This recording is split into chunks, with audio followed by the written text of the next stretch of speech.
क्या है रे जग में तेरा। मूर्ख बंदे क्या है रे जग में तेरा। ओ मूर्ख बंदे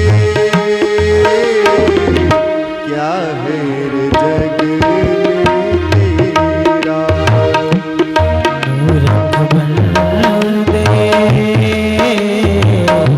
क्या है रे जग में तेरा। ये तो सब झूठा सपना है, ये तो सब झूठा सपना है, कुछ तेरा ना मेरा।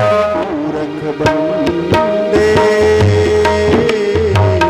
क्या है रे जग में तेरा।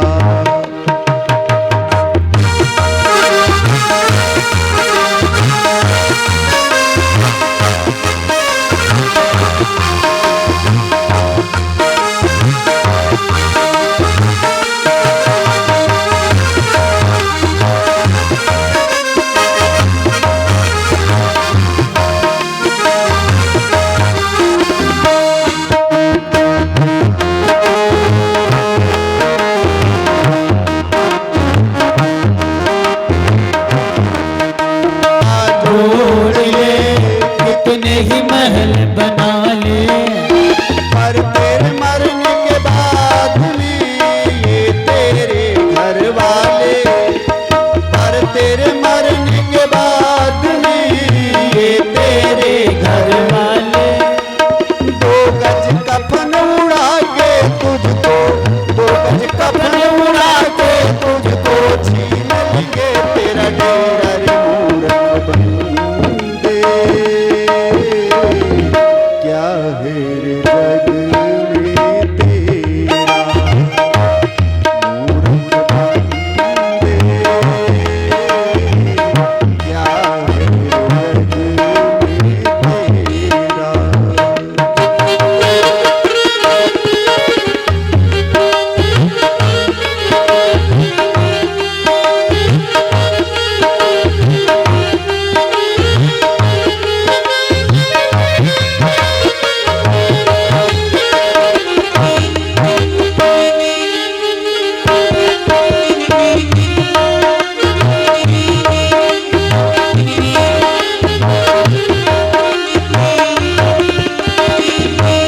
कलाकार देख तू क्यों इतना इतराता है। कोठी बनला चार देख कर कोई इतना इतराता है। पत्नी और बच्चों के बीच में फूला नहीं समाता है। पत्नी और बच्चों के बीच में फूला नहीं समाता है। ये तो 4 दिनों की चांदनी है, ये तो 4 दिनों की चांदनी है, 4 दिनों की चांदनी है, फिर आएगा अंधेरा। मूर्ख बंदे क्या है रे जग में तेरा। मूर्ख बंदे क्या है रे जग में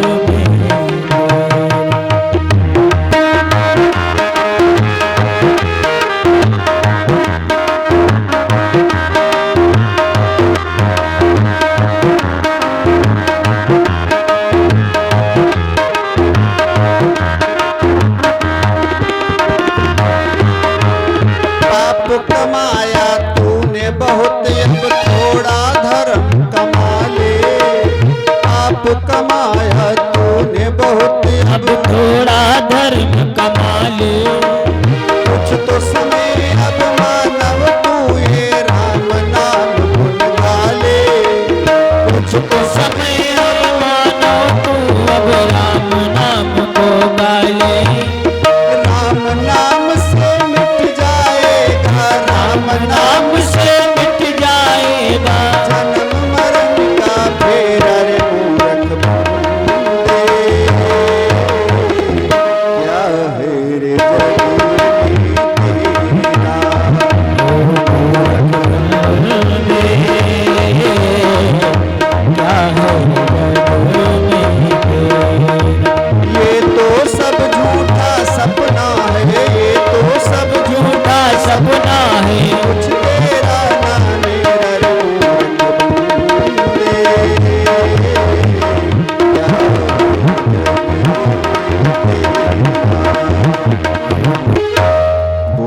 सद्गुरुदेव भगवान की जय।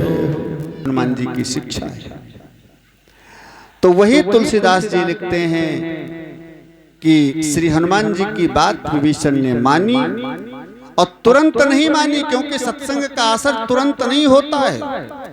ये होता तब है जब ठोकर लगती है व्यक्ति को, जब विषम परिस्थिति आती है व्यक्ति के ऊपर, तब उसे याद आती है, तब ये बातें याद आती है। एक हिमाचल में शहर पड़ता है, बद्दी उसका नाम है। भैया लोग जा चुके हैं, वहीं पास में नालागढ़ है बजाने के लिए हमारे साथ हिमाचल। तो बद्दी पड़ता है शहर। बद्दी में हमारी कथा हो रही थी। वहां एक रस्तोगी जी मिले मेरे को। रस्तोगी जी ने कहा, महाराज जी अपनी कहानी सुनाने लगे। कथा के बीच में रोज आते थे। एक दिन हमने उनसे कुछ बातचीत किया। जब रोज आते थे तो धीरे धीरे प्रेम हो गया। उनका एक नियम था, हनुमान जी के मंदिर में कथा हो रही थी तो रोज आकर के हनुमान जी का 108 बार हनुमान चालीसा का पाठ करते थे। 108 बार नित्य हनुमान चालीसा का पाठ करते थे। तो उनसे मैंने पूछा, सोचा बढ़िया अच्छे धार्मिक व्यक्ति हैं, तो बातचीत किया। उन्होंने कहा, महाराज जी आज हमारी जो स्थिति है, आज के 4 साल पहले हमारी बहुत अच्छी स्थिति थी। 4 साल पहले माने 4 साल से स्थिति गड़बड़ हुई है, उसके पहले हमारी कैसी स्थिति थी, माने इसी बद्दी शहर में, क्या नाम किया, ये अतुल वर्मा जी की तरफ से 210 मुद्राएं श्री हनुमान जी की सेवा में समर्पित हो रही हैं।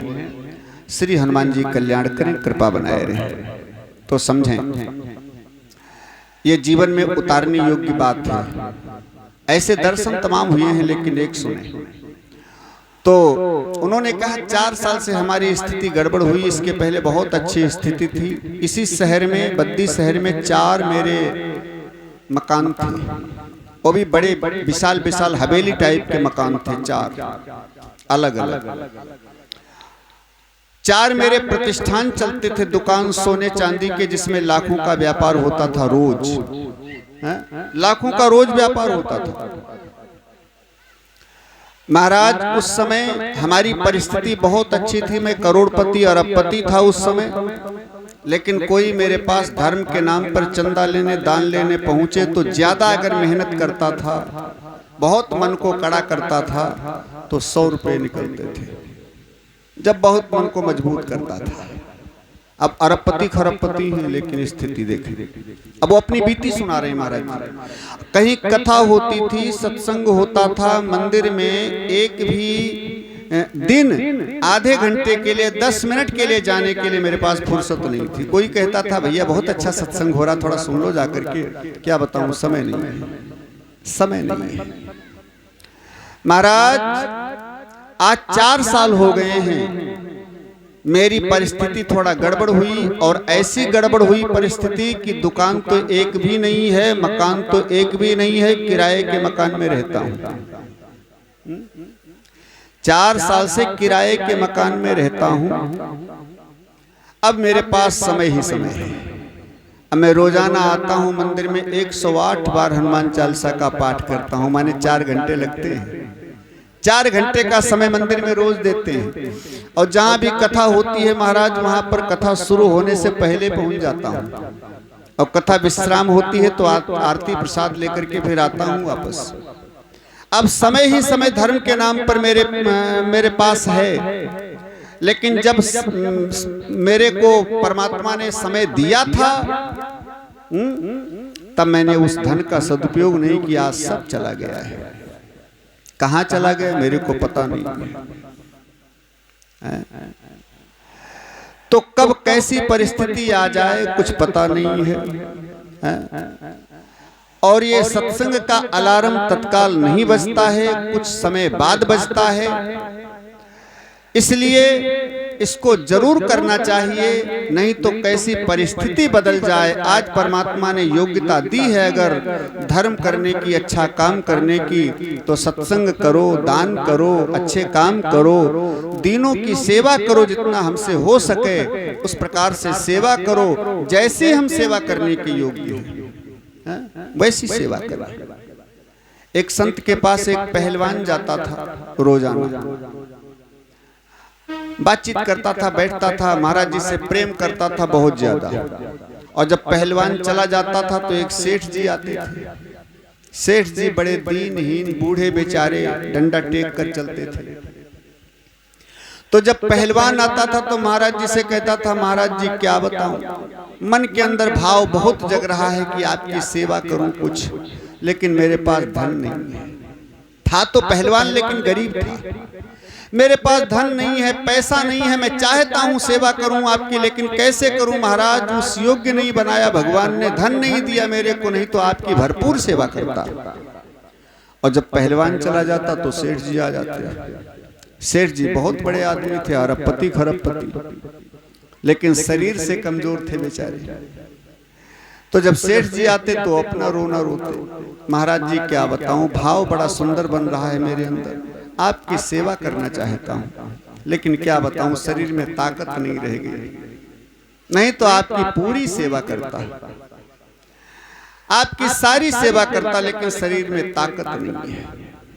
अब देखो, जिसके पास ताकत है वो धन से सेवा करना चाहता है, और जिसके पास धन है वो ताकत से सेवा करना चाहता है। हो पाएगी सेवा? बोलो। जिस योग्य हम हैं उस योग्य हम सेवा करें, समाज की सेवा करें, जनता की सेवा करें, दीनों की सेवा करें, संत सेवा करें, आतिथ्य सत्कार करें। जिस योग्य हम हैं, अगर धन वाले नहीं हैं, ताकत वाले हैं तो ताकत से सेवा करें, ताकत वाले नहीं धन वाले हैं तो धन से सेवा करें। जिस योग्य परमात्मा ने बनाया है उस योग्य हम सेवा करें। तो परमात्मा ने अगर योग्यता दी है तो हम करते रहें, नहीं तो कब कैसी परिस्थिति आ जाए कुछ कहा नहीं जा सकता। हनुमान जी की बातों का, इनके सत्संग का प्रभाव तभी पड़ा विभीषण के ऊपर जब रावण ने चरण प्रहार करके, लात मार करके विभीषण को निकाल दिया दरबार से। तब धक्का लगा और तब विचार करते हैं, देखी हूं जाई चरण जल जाता, अरुण मृदुल सेवक सुखदाता। अब राम जी के चरणों को देखने का विचार आया उनके अंदर, अभी तक नहीं आया था। ये ममता छोड़ना बड़ा मुश्किल है। ममता बड़ी विचित्र होती है, ममता को छोड़ना बड़ा मुश्किल है।